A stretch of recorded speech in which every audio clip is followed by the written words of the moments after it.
Good morning students. Today's our topic is tools of recombinant DNA technology. ठीक है, तो देखो रिकॉम्बिनेंट डीएनए टेक्नोलॉजी की जो प्रोसेस होती है उसमें कौन कौन से टूल्स होते हैं। फर्स्ट है enzyme, second is vector and third is host. ठीक है, वेक्टर क्या, एंजाइम का हम डिटेल स्टडी करेंगे, बट वेक्टर क्या होते हैं। देखो वेक्टर होते हैं डीएनए के मॉलिक्यूल ही होते हैं that carry a foreign DNA and replicate inside the host cell.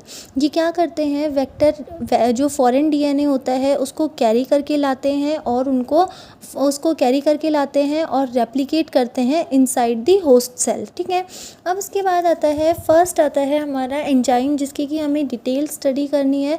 तो देखो एंजाइम्स जो होते हैं ना वो अलग अलग टाइप के होंगे। तो फर्स्ट होता है लाइजिंग एंजाइम। लाइजिंग एंजाइम जो होते हैं वो क्या करते हैं, टू डिज़ोल्व और break cellular substance to take DNA out of the cell. देखो सेलुलर सब्सटेंस जो होते हैं ना उनका ब्रेक डाउन करने के लिए, ताकि डीएनए को सेल से आउट किया जा सके, बाहर किया जा सके। ठीक है, ये एक सेल है, सेल के अंदर न्यूक्लियस है, न्यूक्लियस के अंदर डीएनए प्रेजेंट होगा। तो ये जो बाहर वाली प्लांट सेल है तो यहाँ पर सेल वॉल प्रेजेंट होगी।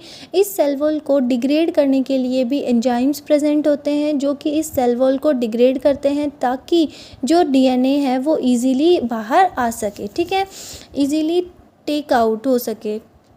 अब देखो फर्स्ट एंजाइम होता है इसमें लाइसोजाइम। ये लाइसोजाइम क्या करता है, बैक्टीरियल सेल वॉल को डिसॉल्व करता है।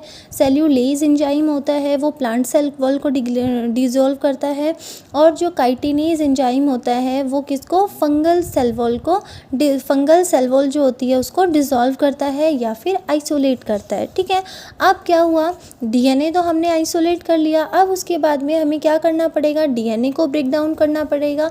तो देखो डीएनए के ब्रेकडाउन के लिए क्लीविंग एंजाइम्स प्रेजेंट होते हैं। क्लीविंग एंजाइम्स जो होंगे वो मेनली टू टाइप्स के होते हैं। ठीक है, restriction endonuclease is a special type of endonuclease enzyme. ठीक है, रिस्ट्रिक्शन एंडोन्यूक्लिएज क्या है, वो भी एक तरह का एंडोन्यूक्लिएज एंजाइम ही है, एक स्पेशल टाइप का। ठीक है, तो देखो फर्स्ट है एक्सोन्यूक्लिएज। एक्सोन्यूक्लिएज जो एंजाइम होगा remove nucleotides from terminal ends either 5 prime और 3 प्राइम एंड।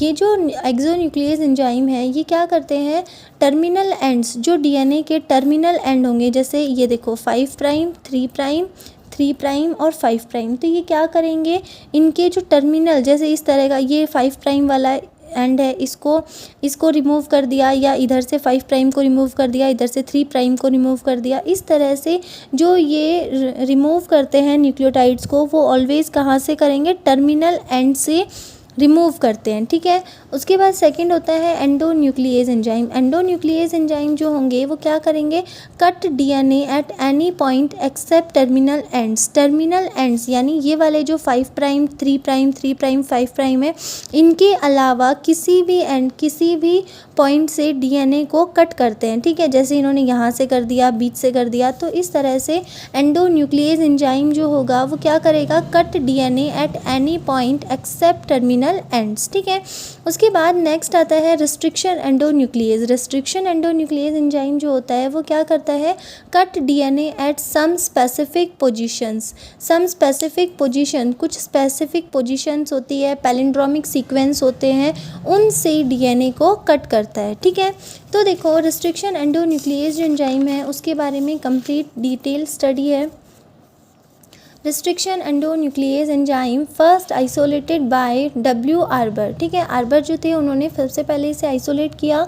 रिकॉग्नाइज, ये जो रिस्ट्रिक्शन एंडोन्यूक्लिएज एंजाइम होते हैं ये क्या करते हैं, पैलिंड्रोमिक सीक्वेंस को रिकॉग्नाइज करते हैं और वहाँ से फॉस्फेट बैकबोन को कट करते हैं। ठीक है, तो देखो recognize palindromic sequence in DNA and cut them through phosphate backbone. ठीक है, कहाँ से, पैलिंड्रोमिक सीक्वेंस। अब ये पैलिंड्रोमिक सीक्वेंस क्या होते हैं, sequences that are same when read from forward और बैकवर्ड। देखो GAATTC, इसको हमने इधर से पढ़ा, उसके बाद जो इसके जस्ट अपोजिट वाला जो है उसमें देखो GAATTC, इस तरह से, जैसे एक मैडम, मैडम को अगर हम पढ़ते हैं तो इधर से पढ़ते हैं तो भी मैडम ही पढ़ा जाता है, और इधर से अगर हम इसे रीड करते हैं तो भी ये मैडम ही रीड होता है, ठीक है।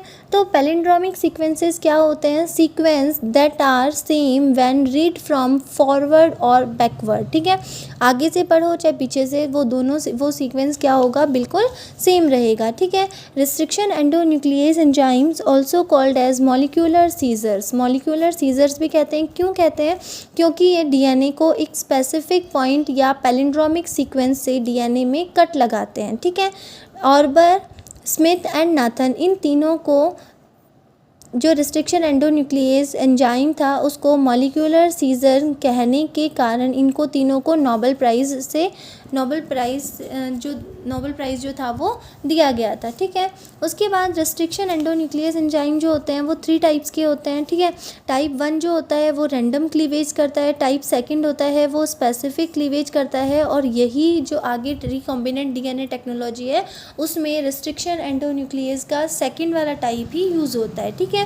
उसके बाद टाइप 3 होगा, वो भी रैंडम क्लीवेज करता है। आगे देखो, nomenclature of restriction endonuclease enzyme. Type 2 named after bacterium from which they have been isolated. Nomenclature देखो, the first letter used for the enzyme is the first letter of the bacterium's genus name in italics. देखो, Escherichia coli RY13, इसका जो नाम है वो क्या लिखा जाता है? ECOR1, ठीक है, ECORI। तो देखो,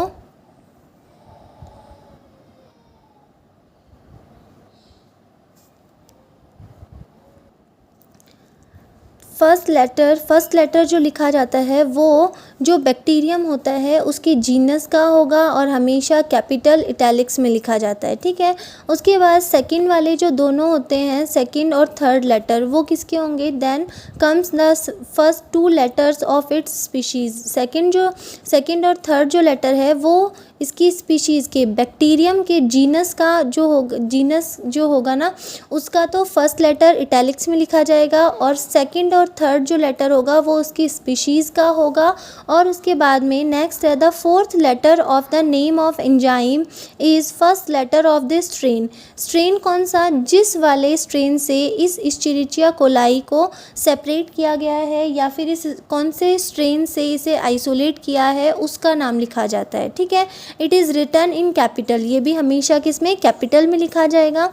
उसके बाद में देखो, the end of the name indicates the order in which the enzyme was isolated. It is written in Roman number. देखो, लास्ट में जो नाम होता है, लास्ट में जो आई है वो क्या रिप्रेजेंट करेगा? The order in which the enzyme was isolated, ठीक है। ऑर्डर को जिससे कि एंजाइम को आइसोलेट किया गया है, और इसको हमेशा रोमन नंबर में लिखते हैं, ठीक है।